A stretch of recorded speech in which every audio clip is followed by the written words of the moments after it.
Friends, welcome back to my channel. അപ്പം ശ്രീതു അർജുൻ അവരുടെ കാര്യമാണ് പറയുന്നത്. അവരും പറയുന്ന ഫ്രണ്ട്ഷിപ്പ് എന്നാ പറയുന്നത്. പക്ഷെ ഈ ഫ്രണ്ട്ഷിപ്പിനിടയിൽ ഇല്ലാത്ത ഒരു കാര്യം ഇവരെല്ലാം ചെയ്യുന്നുണ്ട്.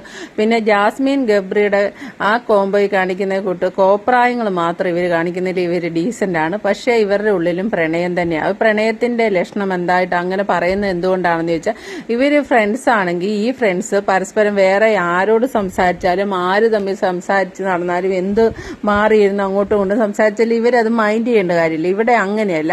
ഇവിടെ ശ്രീധുവിന് അർജുൻ മറ്റ് പുതിയ ഫ്രണ്ട്സ് ആയിട്ട് വന്ന കുറെ ആൾക്കാർ, ഈ പൊക്കമുള്ള ഒരു വ്യക്തി, ഇങ്ങനെയാ പറയുന്നല്ല, പേര് പോലും പറയുന്നില്ല, പൊക്കമുള്ള ഈ വ്യക്തി വേറെ പുതിയ ഫ്രണ്ട്സിനെ കിട്ടിയപ്പോൾ എന്നെ മൈൻഡ് ചെയ്യുന്നില്ല എന്നുള്ള രീതിയിൽ ശ്രീധു പറയും. അത് കൂടുതലും പുതിയ ഫ്രണ്ട്സ് ഒന്നുമല്ല, അപ്സരയുടെ ശത്രുവാണ് ശ്രീധു.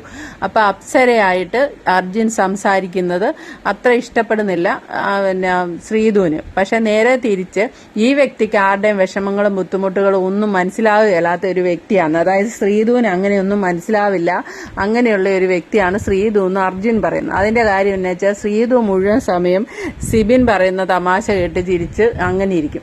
അപ്പൊ ഇവരുടെ ഇടയിൽ പ്രണയം ഇല്ലെങ്കിൽ ഇവര് പരസ്പരം ആരോട് സംസാരിച്ച ഇവർക്ക് എന്താണ് ഫ്രണ്ട്ഷിപ്പിന്റെ ഇടയിൽ അങ്ങനെയുള്ള ഒരു സ്വാർത്ഥത കടന്നു വരികയില്ല. പ്രണയത്തിന്റെ ഇടയിലാണ് ഈ ഒരു സ്വാർത്ഥത കടന്നത്. എന്നാൽ ഇവര് പ്രണയമാണെന്ന് ഇവരും സമ്മതിച്ചു തരികയല്ല. ഇവരും പ്രണയമല്ല, ഫ്രണ്ട്ഷിപ്പാന്ന് പറയുന്നുണ്ട്. ഇനിയിപ്പോ 30 ദിവസം ആയതുകൊണ്ടാണ് ഇവര് പ്രണയം ഇല്ലാത്തതെന്ന് അറിയില്ല.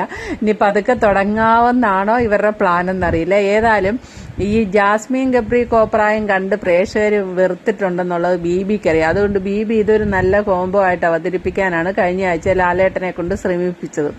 അപ്പൊ ഇവരിപ്പോ എല്ലാരും പറയുന്നുണ്ട് പല പ്രേമം നമ്മൾ ഇതിനു മുന്നേയും ചരിത്രത്തിൽ തന്നെയുണ്ട്. അവർക്ക് തമ്മിൽ, രണ്ട് വ്യക്തികൾക്ക് തമ്മിൽ പ്രണയമില്ലേലും ചുറ്റിന് നിൽക്കുന്നവരെല്ലാം നിങ്ങൾ പ്രണയമാണോ എന്ന് ചോദിക്കാൻ മലയാള സിനിമയിലൊക്കെ അങ്ങനത്തെ കുറെ കാര്യങ്ങൾ നമ്മൾ കണ്ടിട്ടുണ്ട്.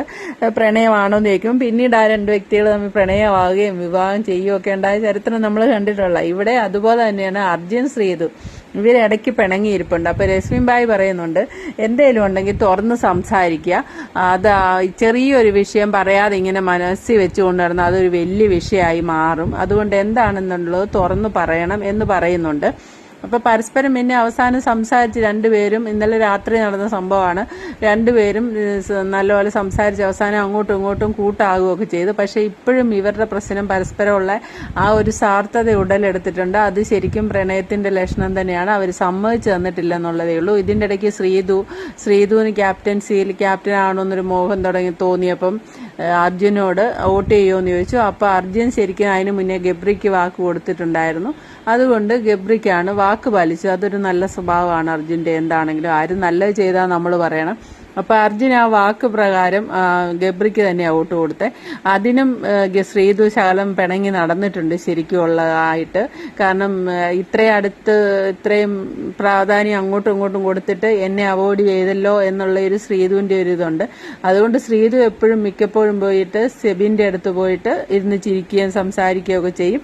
ഇതേപോലത്തെ അഭിനയം തന്നെ ശ്രീധു കാണാൻ വേണ്ടി മാത്രം അർജുൻ അപ്സരയുടെ അടുത്ത് പോയിട്ട് ഇങ്ങനെ ചുമ്മാ ചിരിച്ച് സീൻ ഉണ്ടാക്കിക്കൊണ്ടിരിക്കും, ചിരിച്ച് സംസാരിച്ചുകൊണ്ടിരിക്കും. അത് കാണുമ്പോൾ ശ്രീധുവിന്, എന്നിട്ട് പിന്നെ അർജുൻ ഇടയ്ക്ക് സംസാരിക്കാൻ ശ്രീധുവിന്റെ അടുത്തോട്ട് പോകുമ്പോഴത്തേന് ശ്രീധു അവോയ്ഡ് ചെയ്ത് വിടുന്നുണ്ട്. പിന്നെ ഇവര് തമ്മിലുള്ള ഈ ഒരു അങ്ങോട്ടും ഇങ്ങോട്ടുമുള്ള ടോമാഞ്ചെറി കളി അവസാനം നമ്മുടെ രശ്മിൻ ബായി ഇടയ്ക്ക് നടുക്ക് ഇടപെട്ടിട്ട് അത് സോൾവ് ചെയ്ത് വിട്ട് ലാസ്റ്റ്. പക്ഷെ ഇപ്പം ഒരു പ്രണയത്തിന്റെ പാതയിലേക്ക് പതുക്കെ വരുന്നുണ്ട്. ലാലേട്ടൻ ഉൾപ്പെടെ പറഞ്ഞുകൊണ്ടായിരിക്കാം അങ്ങനെയായി തീരുമെന്ന് തോന്നുന്നു. ഒരു 50 ദിവസമൊക്കെ ആകുമ്പോഴത്തേന് ഇവര് പതുക്കെ പ്രണയമാകുന്നത് ചിലപ്പോൾ നമുക്ക് കാണാൻ സാധിക്കും. Okay, thank you for watching. അടുത്ത വീഡിയോ കാണാം. ആദ്യമായിട്ട് ആരെങ്കിലും കാണുന്നുണ്ടെങ്കിൽ ഒന്ന് ലൈക്ക് ചെയ്യാനും സബ്സ്ക്രൈബ് ചെയ്യാനും മറക്കല്ലേ.